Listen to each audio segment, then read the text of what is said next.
I'm Amber Tresca, and this is About IBD.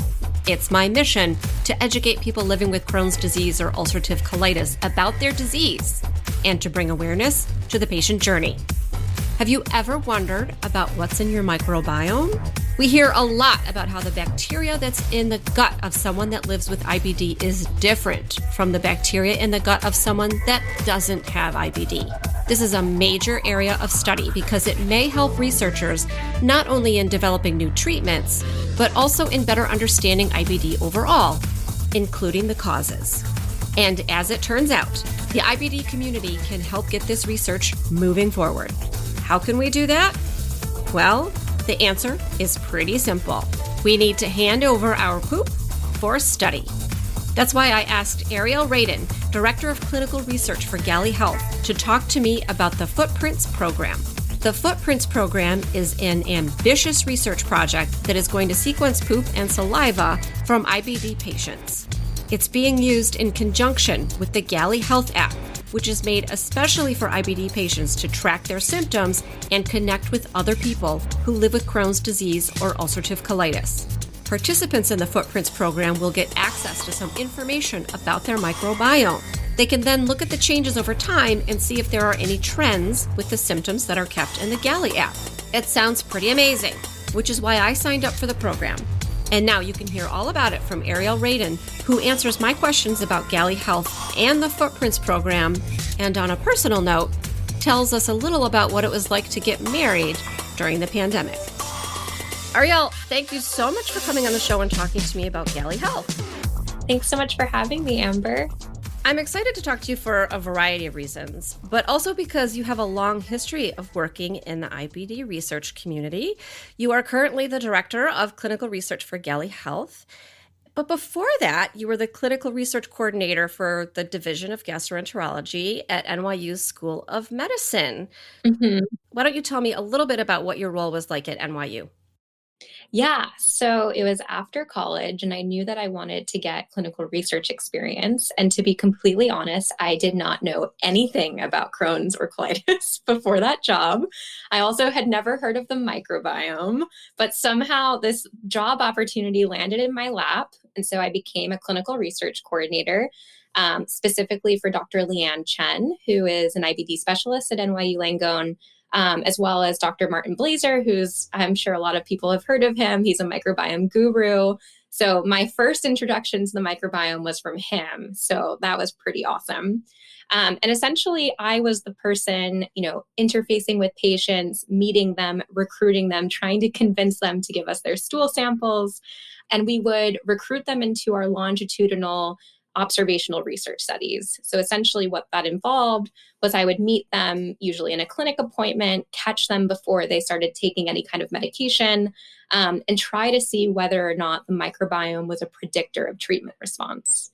We were also interested in looking at the role of the microbiome in surgical outcomes. So some of the patients that I was working with were getting ready for surgery. And so I would meet with them before surgery, during surgery. I would collect all of their biopsies, which was an incredible opportunity. I had to really get over my fear of blood in that job.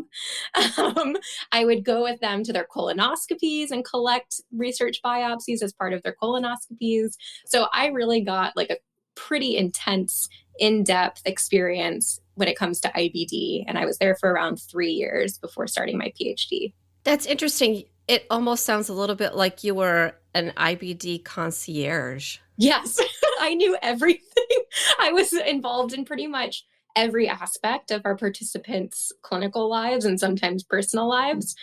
We also made it very easy for people to participate because we were asking for them to give us samples like monthly for years.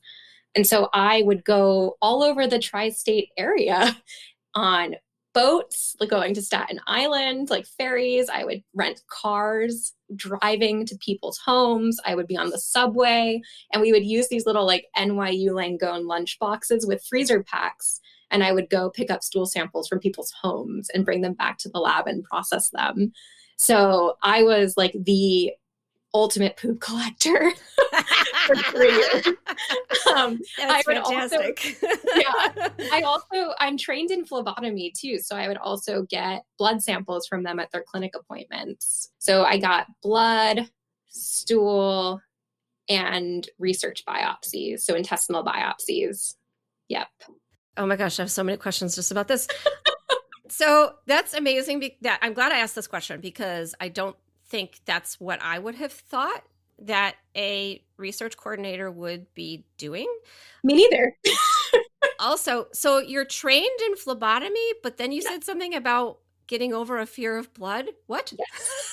Yes. So during my first year of after college, I had a job in a substance abuse research treatment lab.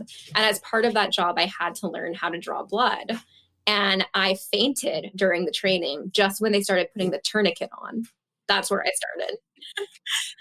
But through intense exposure therapy, by watching my coworkers do it, practicing on my coworkers, watching a ton of YouTube videos of people drawing blood, I was able to get pretty good at it. And now I actually really love finding people's veins.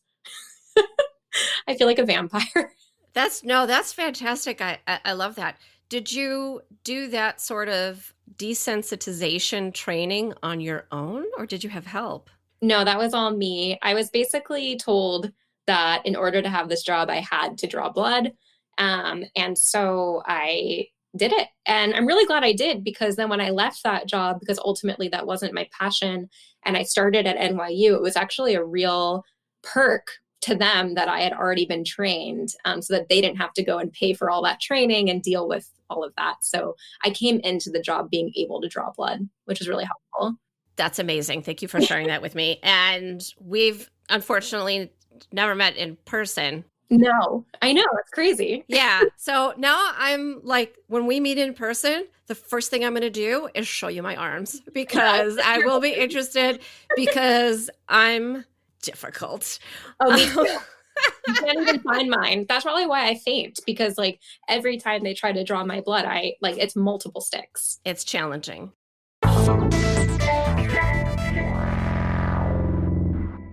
All right. So then you made a big move, right? Because now you're in California. Yeah. You're at a company called Gali Health. Yes. And so I wonder if you would tell me a little bit about Gali Health and the Gali app. Yeah. So Gali Health is a precision medicine company that has developed a digital health app for individuals living with IBD. So one thing that I think is really cool about us that I haven't really seen elsewhere in a comprehensive way is that we really take a community-driven approach to providing support and information. What that means is that we encourage all of our users to submit insights from their experiences, as well as any insights that they find on the web, any content that they think is particularly helpful. They can send it to Gali, and it goes into her amazing content resource database. And then that gets delivered to users in a personalized way. So depending on what's going on with you today, psychosocially, symptomatically, anything, the app changes based on your needs today, which I think is really cool. And we're now taking this community-driven approach and this kind of personalization scheme to research, which is, again, something that I don't think has really been done. So we firmly believe that in order to advance diagnostics, prognostics, and therapeutics that enhance quality of life for those living with IBD, we have to partner with the larger patient community. So I really believe that patients are the experts when it comes to this illness. They're the ones that are dealing with it 24/7 every single day. We want to make sure that we're including them in our research efforts, because they are an incredible source of knowledge and wisdom. Insights are really interesting. I am in the Gali app, of course. And what was fun for me is to be able to find a great piece of content that has to do with IBD and to go in and then just share it with everybody. And I know that it's going to be there when someone who needs that information tells Gali or lets Gali know that they're looking for it. And it's already been vetted, it's already been looked at, and it's not like spaghetti at the wall. It's very targeted. So that is, has been so impactful for me, and I think really impactful for other people that are using the app. It's essentially imagine if Google had only trustworthy information on it and you never had to search, because it would just get delivered to you when you needed it. Right. And it's fun too because Gali will ask you to take a little survey and it may just ask you, gosh, you said you were not sleeping well last night. What do you think was causing that problem? And then you say, oh, yeah, it was this or that or the other thing. And then Gali says, okay, well, let me give you some new information on that. And even though I think that I've seen a lot of the content that's available in the IBD space, there's always something that I didn't know existed. Mm-hmm. And I never would have found probably on my own, like you said, using a search engine or using other social media. So it's really pretty great. And I will say, like, a decent amount of the content that we're starting to gather now is not available elsewhere because, like I said, we're actually asking our community members to contribute their own information to our content knowledge source. So you might have seen, like you said, there's still more from the web that you probably will never get to see without, Gali delivering it to you. But there's also a ton of unique original content coming from the Gali community that I think is incredibly important for people to be able to access. That's true. You can go in and you can maybe write your top 5 tips for whatever, and then you can share it with the wider community. And then that's available in the app. And the people that are in the app are IBD patients. And so they're putting into the app what's important to them. And then that is also available for the patients that are in there looking for that information. It's just great because it's just a completely dedicated IBD space.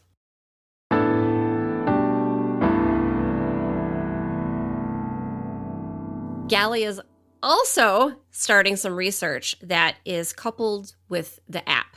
And you're calling that the IBD Footprints Program. So I wonder if you would tell me a little bit about the start of this program and what you all hope to learn from it. Yeah. So for me, like coming from the clinical research coordinating world and seeing how research is done from like a logistics standpoint, me traveling all over the tri-state area with poop samples, as well as like having to hound participants to fill out surveys on paper, from that experience in designing these studies, we have made it as easy as possible for people to participate, as well as easy as possible for us to recruit and involve as many people as possible. So what I think is really unique and super cool about the program is that it's at home, which in the time of COVID is like absolutely necessary, especially for individuals with any kind of immunosuppression. Don't want people leaving their homes if they don't have to. And it's absolutely app-based. So you let Gali know all about your experiences through using the app. So if you're already using the Gali Health app, basically involving yourself in this program just means collecting some stool samples. So you're basically already participating in a sense. All you do is like layer on these biosamples. The other thing that I think is really cool is that we're recruiting everyone. So a lot of times in research studies, especially clinical trials, which this is not, if you guys saw I don't know if it's a good time to plug that Facebook Live, but we just talked all about the fact that clinical research can be a clinical trial versus an observational study. So it's completely observational. But what's nice about it is that we're recruiting everyone. So we are embracing clinical and demographic diversity, which oftentimes you do not see in research. A lot of times just as a byproduct of the fact that it's really hard to involve people across the country, right? So typically, if you're wanting to participate in a study, you have to live near some kind of academic medical research center. You have to physically go there. But because ours is completely at home, we're able to recruit people from all over the country and soon the world. So I will just give a little plug that we are going international, which is very exciting. We're not there yet, but that is our intention. The other thing that I think is really interesting about it is that it's super easy. So we understand that managing a chronic illness is already way too much to deal with every single day. And the last thing we want to do is make your lives harder. So Gali makes it completely mindless. She messages you when it's time to sample. She'll follow up with you if you haven't sampled. She sends you everything you need to collect your samples at home, as well as to mail them back in prepaid envelopes. So you don't have to do anything. Essentially, it's just working in collecting a couple of samples when you're already going to the bathroom. And then you can even schedule USPS to come and pick up your samples from your home. So I think the ease of participation, as well as the fact that we're recruiting everyone, and the fact that this is all through an app, is really novel. And I'm hoping it's kind of technologically and just programmatically what we need in order to advance research in this space. Right. So I want to talk for a minute about what this means to collect poop and spit, because that's what it is. And I am a participant in the program. And before we got on the call today, I did collect my first sample because Gali told me the other day, she said, guess what, Amber? It's your week. It's time to collect your samples. And I had my box already. Matter of fact, I'd had it for a little bit. So I had already messaged her and said, when am I supposed to do this? So she told me when. And now I'm kind of interested, though, if I waited a week, what does she say? But I won't do that because I just feel like that would be funny to see what she would do. So this morning I collected my samples so that we could talk about this a little bit more. But let me know, what can we tell people who are thinking about participating? What actually does this involve to collect your own spit and your own poop for participation in the study? So I think logistically, it involves 2 tubes and a hat. So we give you, like I said, we give you all the supplies that you need. We did a lot of research, and based on my experience, we made sure we picked a hat that could handle any kind of stool, because we know that that varies across the IBD patient population.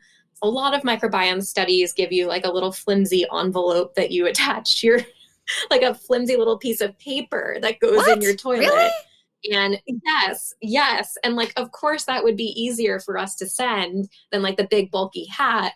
But we get it, some days it's going to be more liquid, other days it's going to be, more firm, whatever. So we wanted to make sure that in terms of variability and capturing the heterogeneity of the experience, we're also capturing the heterogeneity of bowel movements. So essentially what it means is you just take the hat, you stick it underneath your toilet seat, you go to the bathroom like you normally would, you get up, you scoop a little piece of poop into a tube, and then you drool, you just kind of let spit. I think the easiest way is to just let the spit kind of just happen in your mouth, and then you just spit it into this other tube. You only do that once. So you're going to collect stool samples at least 4 times over 4 months, but you only have to collect spit once. I know everyone's dying to do it more, but we only need 1. And then you just pop them in the envelope that we give you, and you just send it back to us. And then you're done. It only took me about 10 minutes. And the first time is the spit and the poop. It was not my first time giving either one of those things as a sample. The spit actually, I think, is more challenging. I don't know if that's just me. Coming up with 2 milliliters of spit kind of takes me a few minutes. So, but that's fine. You just gave me an idea, though. In terms of community wisdom, we should totally have people submitting insights around what are the best ways to collect your samples, because there's tons of tips and tricks around this. I'm on it because I have some already that I can let people know about. It is not a lot of poop that you need to put into the vial. So that's not really I don't think too much of a challenge either. If anything, Amber, it's people get overeager. Sometimes people fill the tube all the way to the top, and then it gets to the lab and we're like, I don't know what to do with this. So if anything, the thing that's problematic is people getting too overeager with their stool sampling. It's really just a grape size amount of stool. It's so little. It's really not that much. Let me ask you though, why is it a problem if it's filled all the way up to the top? Because I don't think I understand why that would be. Yeah, so the tubes come preloaded with a little liquid. So I'm sure you noticed that. And that liquid is a stabilizer. And what it does is it basically takes your stool and the microbes that are living in it, and it freezes them in time. So we know that bacteria propagate constantly, right? And the community structure of your microbiome will change in different environments. So the second that your stool is outside of your body, things are going to start changing. And so that's why once you collect your stool sample, we want you to put it into this preloaded tube with stabilizer, which essentially freezes your microbiome in time. So we can get a snapshot of what it looked like today, because it's constantly changing. And that's also why we're collecting it multiple times, because every single time we collect it, It'll look similar because everyone's microbiome looks more like theirs than anyone else's, but it will still vary depending on what you ate that day or what's going on with your disease or anything that's happening, exercise, sleep. So that tube is preloaded with the right amount of stabilizer for the amount of stool indicated. Got it. That makes perfect sense. And I will say, so a lot of times when you're giving a stool sample, you're just giving the stool sample. So you're having to put the stool on ice. Yeah, into something, onto something, whatever. That's actually challenging.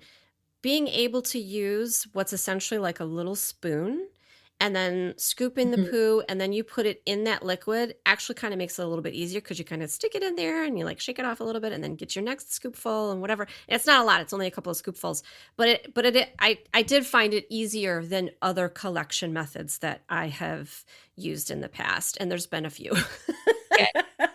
Yeah, good. Yeah, no, there's tons of ways to do it. And that's also a part of our research is kind of, we just finished a study actually that you know about where we had people collecting stool into tons of different tubes, different hats, different things, because we wanted to figure out, and we're still trying to figure out what is the best and easiest way for people to collect their stool samples. So for now, this is the one that we've gone with, but it could change in the future. We're adapting, it depends on what people tell us and the different analyses we end up wanting to do because the stabilizer changes what you can look at. So yeah, for us, given that we wanted people to collect at home, be able to ship it to a different place in the country, we had to be mindful that we didn't want to have to deal with any cold chain transport, dry ice, and the whole shebang of you freezing your stool at home, all of that. So we just wanted to make it easy for people. It's very easy. So that shouldn't really be a barrier at all.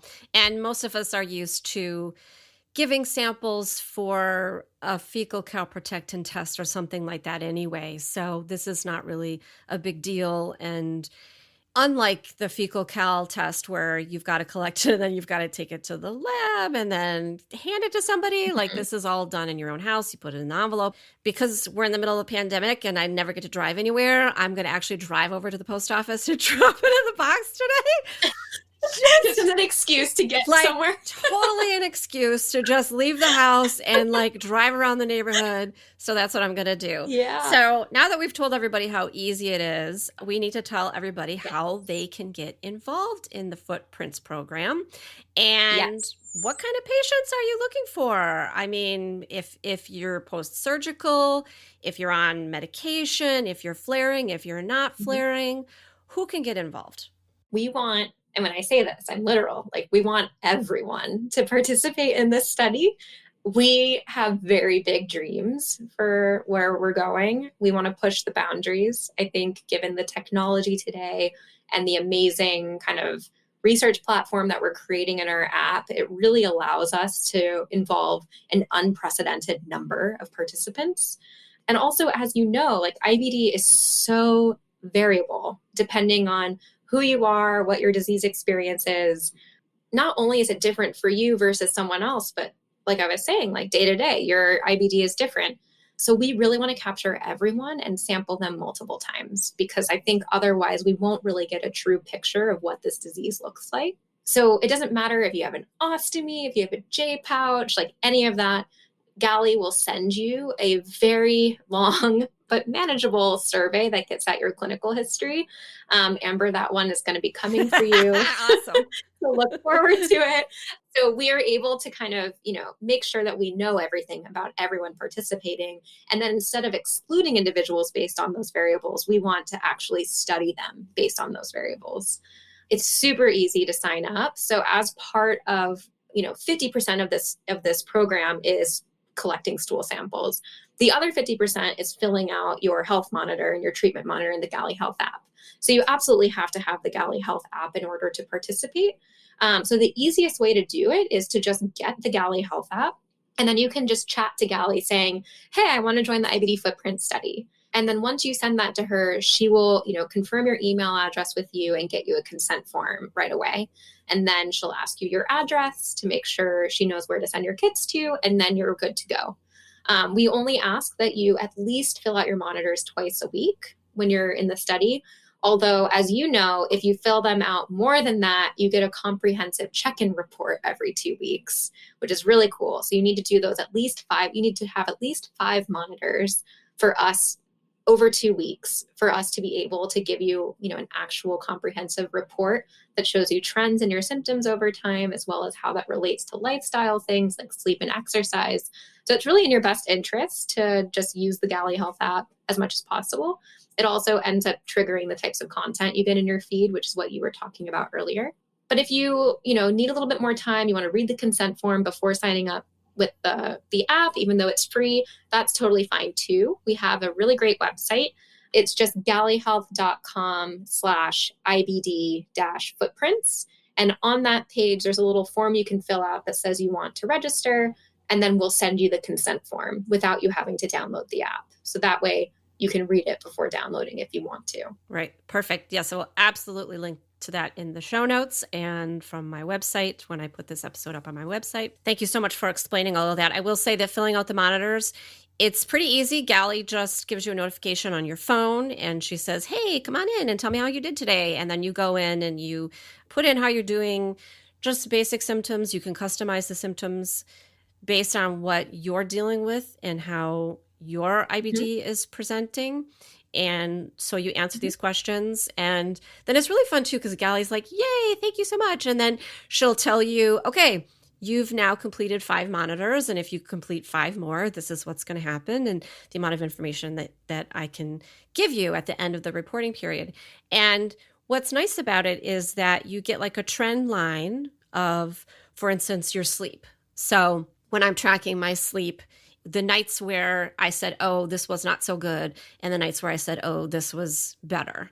And then, I can go back and look at that and think about what was going on in my life, or what was I doing, or was it on the weekend and, my sleep was interrupted and things like that. So it's really a great thing because I don't think I'm unusual in that I don't really remember what has happened in the past week. So even when I go in to see my doctors and they'll ask, I usually have to refer back to something, to be honest. So having this in the Gali app has been helpful for me.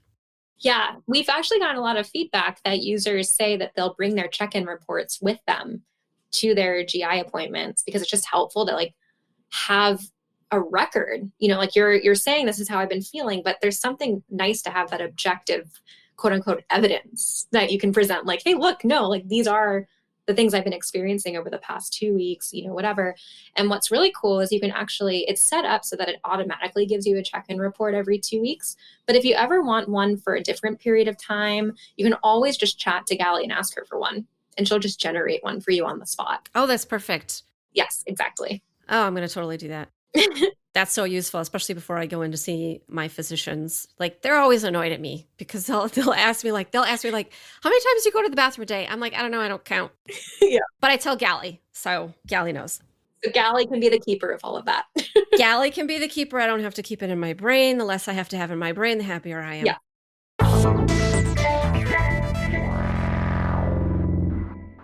Arielle, you have a long history of being involved with the IBD community. I would say, I would use the word intimately involved with the IBD community in all kinds of ways that I did not know about until about 20 minutes ago. So I'm just curious, based on your work and your interactions with us, what are your impressions of the IBD community? So full disclosure, I do not have IBD. If that wasn't clear when I said I didn't know about it until my job. However, I am absolutely obsessed with the IBD community, including patients and doctors, as well as their partners and loved ones. So I can give you examples. So for instance, one of my participants, her husband would give me her stool samples. So that to me is just such a level of compassion and understanding. And the fact that he was helping her be able to participate in a research study. This is not even something that she had to do clinically. And he viewed it as very much it was the two of them doing this. So that just seeing that was amazing for me. So I got to know their family over time because they were in these studies for years. Also, one of the surgical patients, she was the first surgery case I was doing. Again, I was still getting over my fear of blood. And I had to go hang out in pathology and wait for her intestines to come down so that I could biopsy them and stain them and get different, samples from them. She actually managed to collect a post-surgical stool sample for our study. And she let me just hang out with her all day in post-op. And like while she was in surgery, I was just spending time with her parents. So the level of kind of just openness and welcoming and the fact that they were, willing to have me involved in such a momentous day for them was really big. And then a funny story, just kind of the resilience and tenacity of the patient population that I've seen. So one of our participants was participating in one of these studies where we were looking to see if the microbiome predicts response to biologic treatments. And so getting that pre-first infusion sample is everything. If we miss that, then we can't really do the study. And so this participant somehow forgot to bring his hat with him to his infusion appointment. And he called me, and it was one of my first weeks on the job because I was in one of those stupid fire training safety things at the hospital. And I got a text from him and he said, Arielle, I'm so sorry. I'm at the infusion center. I don't know where my hat is. And I was like, to him, I just said, well, what do you have? And he said that he had the tubes and he had the gloves. And so I asked him, I said, I don't know how you feel about this, but how would you feel about putting a glove on and doing a reach around? And he was like, I'm on it. And he collected that sample and in his gloved hand. And again, none of this was part of clinical treatment. He did not have to participate in this study, but it was important to him that he had his experience be captured. And he was willing to go to extreme, means to do that. And so I formed great friendships. I'm still very good friends with a couple of the participants in our studies. And I've just never seen a patient population as well as the whole community, everyone involved in that, as compassionate and resilient as them. Those are amazing stories. Thank you so much for sharing that with me. And now we all know what to do if we can't find our hat. As long as you have a glove, you're good. Your other anecdote about the couple where the husband gave you the stool sample, that's also interesting to me too, because in a lot of cases, it's the reverse. Like you see a lot of times the wives are looking for information for their husbands, in regards to these things. And now I'm thinking of this in terms of like relationship status. And I seriously, when we're finished recording here, I'm going to go and ask my husband if he would help me collect my stool samples. Like, I'm curious.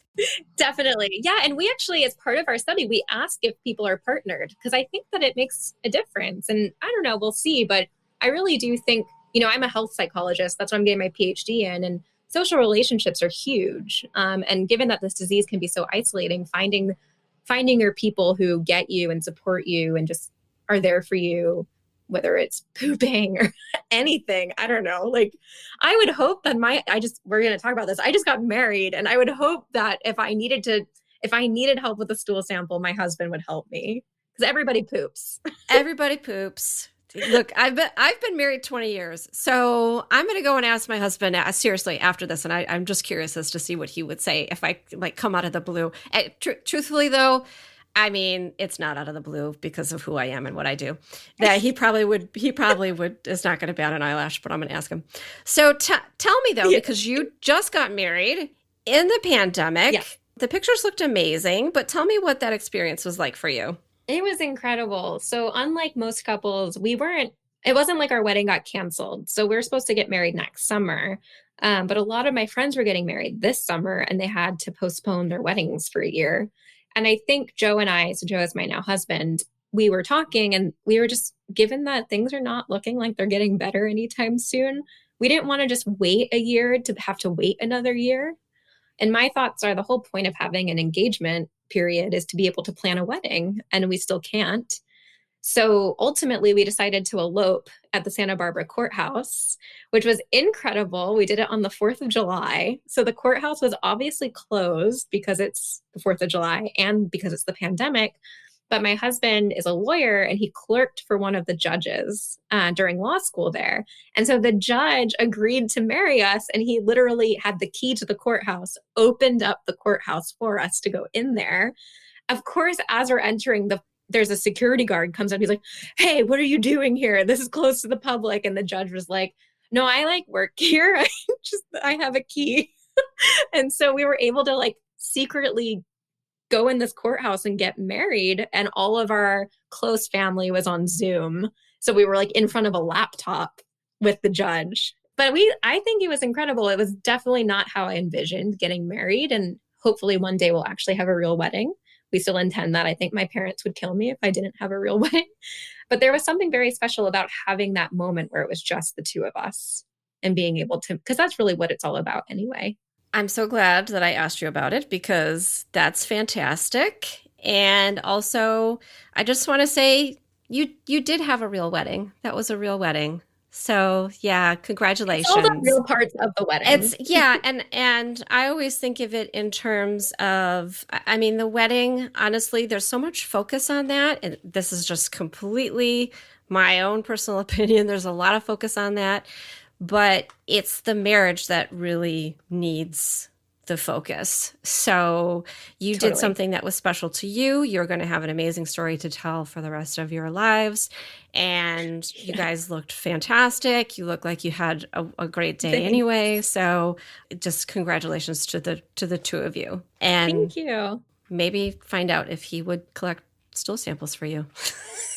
Oh, I'm going to ask later today.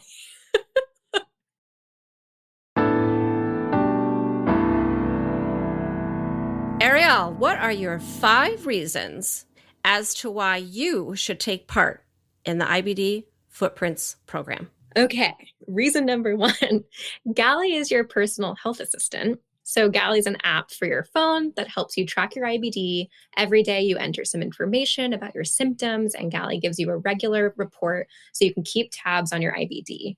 Gali also finds articles and videos for you to help understand what's going on with your IBD. And you can also take part in the Gali community and connect with other people who live with IBD. She also makes it super easy to participate in cutting edge research. So the second reason is that you get to learn about your microbiome. So when you take part in the Footprints program, you'll learn about your own microbiome and how it changes over time. Then you can compare that to how your IBD is doing and any symptoms you're having. You also get to see how your microbiome compares to others in the program. Reason number 3, you're helping to discover brand new markers of disease status. So in addition to the microbiome, Gali Health is really interested in discovering new molecular targets that are relevant for IBD. So we're trying to uncover information about what's going on with your immune system through stool samples, which is a brand new area of research. You can think of it as 2 birds with 1 stone. Your poop helps us learn about your microbes and about you. Importantly, stool sampling is way less invasive than other means for detecting immune activity. And since the immune activity as it relates to IBD is primarily localized to the gut, poop is kind of the ideal biosample to exploit. Reason number 4 is that you're helping to find cures. So when we learn more about the microbiome and your immune system and how they interact to influence your IBD, it might lead to new treatments or even cures. This helps everyone who lives with IBD right now and the next generation as well. So again, this is this personalized medicine approach, which is on the cutting edge front of IBD therapeutics and treatment and management. And then reason number 5, there's better care for your IBD. So learning about you and your microbiome could help lead to better care for your IBD. The microbiome and its relationship with your immune cells is a really active area of study. So having information about how your microbiome interacts with IBD may help with managing and treating the disease in the future. Arielle, you're such a delight. Thank you so much for coming on about IBD and talking to us about the Footprints program. I hope that more people will decide to take part in this study, especially because there's something in it for them too. So in the long term and in the short term. So thanks so much for talking with me about it. Thanks so much for having me, Amber. Hey, super listener. Thank you to Arielle Radin, Director of Clinical Research for Gali Health, for explaining more about the Footprints program. You can download the Gali app by searching for it in the App Store, or you can use my affiliate link that I will put in the show notes. Then you can start tracking your symptoms, becoming a part of the Gali community, and even talking with Gali in the app. If you are thinking about taking part in the Footprints program, ask Gali about it in the app and she will get you started. You can also follow Gali Health on Twitter, Instagram, and Facebook as @Gali Health. I will put all this information in the show notes. Thanks for listening, and don't forget that you can find me, Amber Tresca, all over the interwebs as About IBD on Facebook, Twitter, and Instagram. I will include this in the show notes as well, or you can find it on the episode 76 page on my website, aboutibd.com. And remember, until next time, I want you to know more about IBD. About IBD is a production of Mal and Tal Enterprises. It is written, produced, and directed by me, Amber Tresca. Mix and sound design is by Matt Cooney. Theme music is from Cooney Studio.